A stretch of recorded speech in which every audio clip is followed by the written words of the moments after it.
মাল যে ধরে লাই তো ছাড়বে না মাল যেটা আটকেছে এই মাল ধরে লাই তার ছাড়বে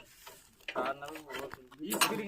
স্প্রিং এগুলা করছে মাল ধরে সেই মাল এনে যাচ্ছে তখন ওই দাঁত তো ঘুরতে যায় দাঁত তো থামে না নিচে দাঁত থেকে না মাল তখন টানছে আর ওটা স্পিরিট আরাম ছিল একটু বড়